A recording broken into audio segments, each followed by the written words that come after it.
لیکن مالدار کے تلوے چاٹے جاتے ہیں. اگر کوئی وقت کا پردھان ہو تو اس کے تلوے چاٹے جاتے ہیں. صبح پہنچتا ہے کہ بھائی صاحب آپ کو ہمارے ولیمے میں تشریف لانا. اگر ملاقات نہ ہو دوپہر میں پھر پہنچتا ہے کہ تمہیں تشریف لانا ہے.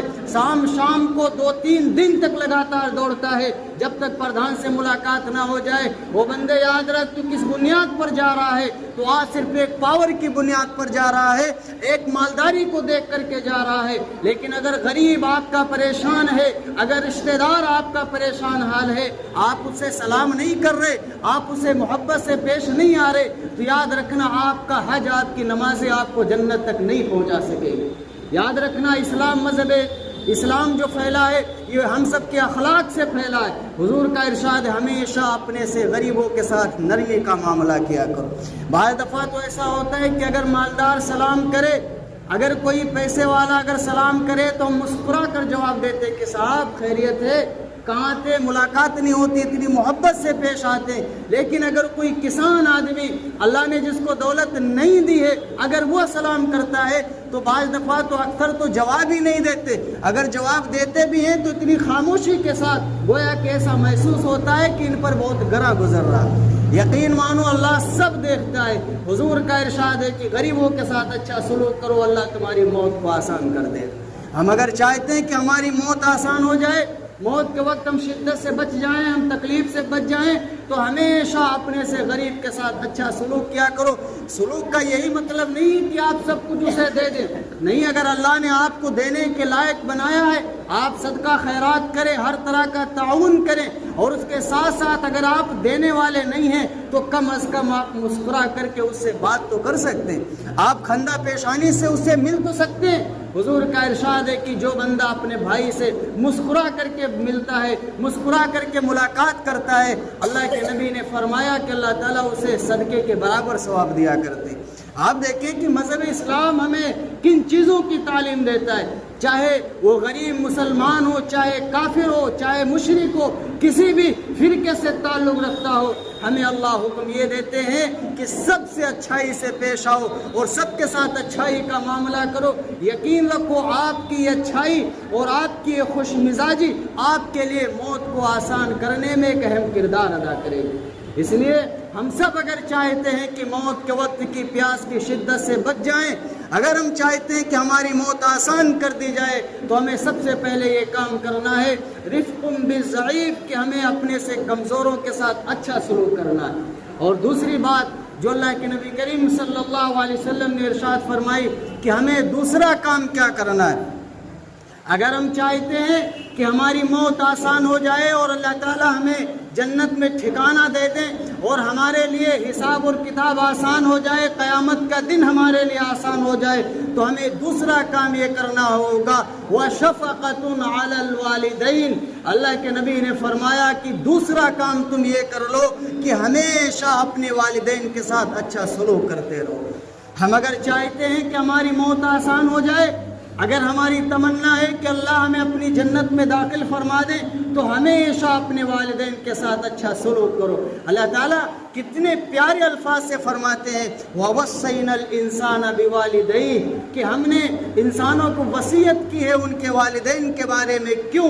حَمَلَتْهُ أُمُّهُ وَهْنًا عَلَى وَهْنٍ وَفِصَالُهُ فِي عَامَيْنِ. اللہ فرماتے ہیں کہ آپ کی ماں کا حق ایسا ہے کہ اس نے بوجھ کے اوپر بوجھ کو برداشت کیا, اور ایسے ہی نہیں برداشت کیا بلکہ اپنی کوکھ کے لے کر اپنے پیٹ کے اندر لے کر کے تمہیں 9 ماہ تک وہ جھیلی ہیں, تمہاری تکلیفوں کو برداشت کیا ہے. انہوں نے ایک بوجھ پر دوسرے بوجھ کو برداشت کیا ہے. اور پھر اللہ تعالیٰ فرماتے ہیں ہم جانتے تھے, ہم سب نے جانا ہے اور سب نے محسوس کیا, سب نے دیکھا ہے کہ ایک ماں اپنے بچے کو دودھ پلاتی ہے, لیکن اللہ ہمیں پھر یاد دلا رہا ہے وَفِصَالُهُ فِي عَامَيْنِ. وہ لوگوں تمہاری ماں کا حق اس لیے بڑا ہے کیونکہ تمہاری ماں نے تمہیں 2 سال تک اپنی چھاتی کا دودھ پلایا.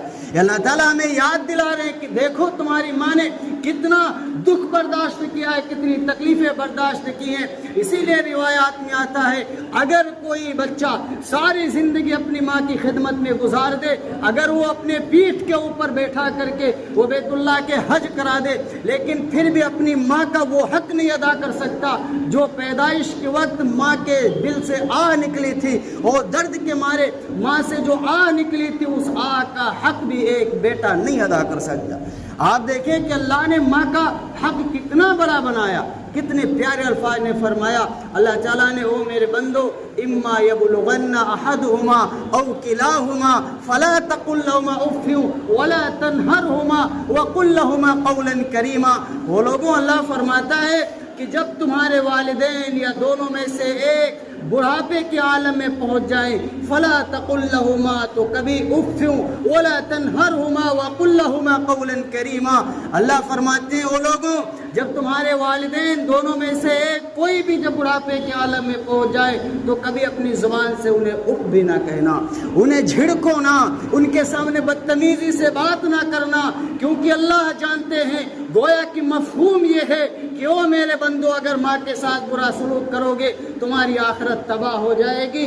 گویا کہ مفہوم یہ ہے کہ او میرے بندو اگر تم نے اپنے والدین کے ساتھ برا سلوک کیا تو تمہاری موت کی سختیاں بڑھا دی جائیں گی، تمہاری تکلیفوں اور شدتوں کو بڑھا دیا جائے گا۔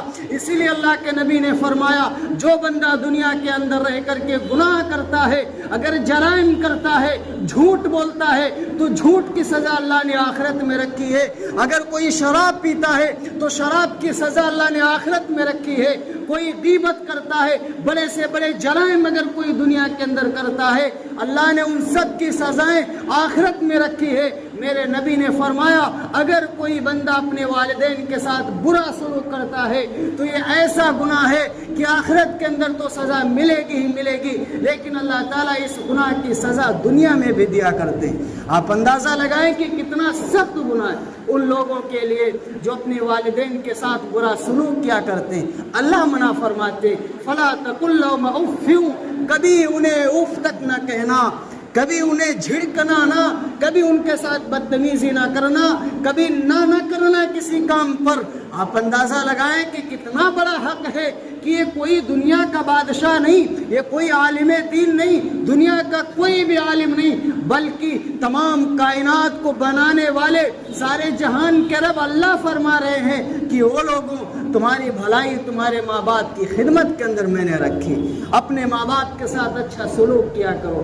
اللہ کے نبی نے فرمایا کہ جو شخص اپنے ماں باپ کے ساتھ اچھا سلوک کیا کرتا ہے تو یسر اللہ حتفہ، اللہ تعالیٰ اس کی موت کو آسان فرما دیا کرتے ہیں۔ اس لیے ہمیں یہ کرنا ہے کہ اپنے والدین کے ساتھ دنیا کے اندر رہ کر کے ہمیشہ اچھا سلوک کرنا۔ اگر والدین میں سے کوئی ایک یا دونوں اگر انتقال ہو گئے ہوں تو حسن سلوک کا مطلب یہ ہے کہ پھر اپنے والدین کے ملنے والوں کا ہمیں خیال رکھنا ہے، ان سے ہمیں محبت سے پیش آنی ہے، قبرستان میں جانا ہے، اپنے والدین کے نام صالح ثواب کرنا ہے۔ یہ تمام چیزیں ہمیں والدین کے ساتھ اچھا سلوک کرنے کے اندر داخل ہیں۔ اس لیے میرے عزیزوں اور دوستوں ہمیشہ اپنے ماں باپ کے ساتھ بھلائی کی دعائیں کیا کرو۔ یاد رکھنا کہ جب ماں باپ کی دعائیں نکلتی ہیں تو اللہ تبارک و تعالیٰ کے نزدیک، عرش کے نزدیک، اللہ کے نزدیک اور والدین کی دعاؤں کے نزدیک کوئی پردہ نہیں ہوا کرتا۔ اللہ تعالیٰ والدین کی دعائیں اپنے بیٹوں کے حق میں قبول کر لیا کرتے ہیں، اور اسی طرح سے اللہ رب العزت والدین کی بد دعائیں اپنے بیٹوں کے حق میں قبول کر لیا کرتے۔ تو سب سے پہلے ہمیں اپنی والدین کی دعاؤں کو لینا ہے، ان کے ساتھ ہمیں اچھا سلوک کرنا ہے۔ ایک صحابی ہیں اور ہم سب جانتے ہیں، بہت بڑے صحابی ہیں، حضرت ابو ہریرہ رضی اللہ تعالیٰ عنہ۔ جب حضرت نے ایمان قبول کیا، مذہب اسلام کے اندر داخل ہوئے، تو چونکہ ان کی جو والدہ تھی وہ کافرہ تھی، انہوں نے اسلام نہیں قبول کیا تھا، مدینے کے اندر رہ رہی تھی۔ ابو ہریرہ سے حضور اکرم صلی اللہ علیہ وسلم نے فرمایا کہ ابو ہریرہ تمہاری والدہ کافرہ ہیں لیکن کوئی مسئلہ نہیں، تمہیں ہمیشہ اپنے والدہ کے ساتھ اچھا سلوک کرنا ہے۔ ایک مرتبہ ہے ابو ہریرہ رضی اللہ تعالیٰ عنہ اللہ کے نبی کریم صلی اللہ علیہ وسلم کے پاس کھڑے ہو گئے۔ حضور نے پوچھا ابو ہریرہ کیا بات ہے؟ کہنے لگے کہ آج میری ماں نے مجھے بہت پریشان کیا ہے، میں نے ایمان جب سے قبول کر لیا میری ماں مجھے بہت ڈانٹتی، مجھے بہت پریشان کیا ہے، میں کیا کروں؟ میرے لیے کیا لائق ہے کہ میں اپنے ماں کے ساتھ کیا سلوک کروں؟ وہ میرے ساتھ برا سلوک کرتی ہے۔ تو اللہ کے نبی نے فرمایا ابو ہریرہ کچھ بھی ہو جائے اپنے والدین کے ساتھ تمہیں اچھا سلوک کرنا ہے۔ پھر ابو ہریرہ سے فرمایا اللہ کے نبی نے ابو ہریرہ کی کیا چاہتے ہو؟ ابو ہریرہ نے فرمایا کہ میرے رسول آپ اللہ سے دعا کر دیں کہ اللہ رب العزت ہماری والدہ کو ہدایت دے دے۔ فوراً اللہ کے نبی نے ہاتھ اٹھایا اللہم اہدنی ام ابی ہریرہ کہ اے اللہ ابو ہریرہ کی ماں کو آپ ہدایت دے دے۔ 3 مرتبہ یہ جملے حضور اکرم صلی اللہ علیہ وسلم نے ارشاد فرمائے۔ ابو ہریرہ فوراً وہاں سے دوڑ کر کے گھر تشریف لاتے ہیں۔ آپ یہ دیکھیں کہ ادھر حضور کی زبان سے نکلنا تھا، ابو ہریرہ فوراً دوڑنے لگے۔ ایک بات یہاں پر اور معلوم ہوتی ہے کیونکہ ابو ہریرہ کا یہ ایمان تھا، یہ عقیدہ تھا کہ جو دعا اللہ کے نبی کی زبان سے نکل جائے اللہ اسے فوراً قبول کر لیتے ہیں۔ ادھر اللہ کے نبی کی زبان سے نکلنا تھا، ابو ہریرہ دوڑ پڑے اپنی ماں کے پاس اور دیکھتے ہیں کہ غسل کی پانی کی آوازیں آ رہی تھی۔ فوراً دروازہ کھٹکھٹایا، امی جان دروازہ کھولیے۔ امی نے فرمایا کہ ابھی تھوڑا رک جائیے میں ابھی کھول رہی ہوں۔ پھر اس کے بعد میں دروازہ کھولا، جیسے ابو ہریرہ کی نظر پڑتی ہے ابو ہریرہ کی والدہ محترمہ فوراً کلمہ پڑھنے لگی اشہد ان لا الہ الا اللہ واشہد ان محمدا عبدہ ورسولہ۔ کہنے کا مطلب یہ تھا کہ ابو ہریرہ کی ماں فوراً مسلمان ہو گئی۔ گویا کہ یہ مقصد یہ تھا اگر ابو ہریرہ اپنی ماں کے ساتھ برا سلوک کرتے، ان کو اپنے گھر سے نکال دیتے تو ان کی ماں کو اسلام کی دعوت کہاں سے مل سکتی تھی، اسلام کی توفیق کہاں سے مل سکتی تھی؟ اس لیے اسلام اخلاق کی بنیاد پر پھیلا ہے۔ ہمیشہ ایک دوسرے کے ساتھ اچھا سلوک کیا کرو۔ تو جو لوگ اپنے والدین کے ساتھ اچھا سلوک کرتے ہیں اللہ تعالیٰ ان کی موت کو آسان فرما دیتے ہیں۔ پھر آخری کام ہمیں یہ کرنا ہے وَرِفْقٌ إِلَى الْمَمْلُوكِ کہ ہمیں اچھا سلوک کرنا ہے اپنے نوکروں کے ساتھ۔ میں نے 3 کام بتائے تھے جس کی وجہ سے اللہ آپ کی موت کو آسان فرما دیں گے اور آپ کو جنت میں ٹھکانہ دیں گے۔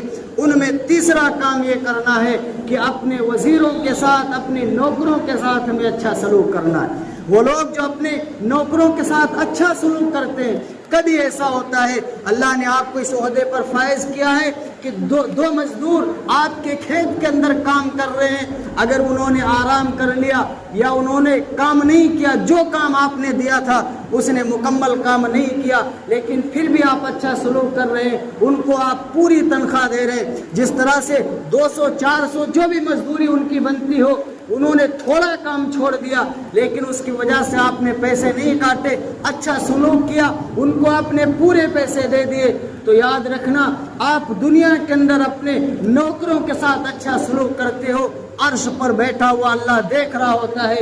اللہ کے نبی نے فرمایا جو بندہ اپنے نوکروں کے ساتھ ایسا سلوک کرتا ہے، اچھا سلوک کرتا ہے، تو اللہ تعالیٰ اس کی موت کو آسان فرما دیا کرتے۔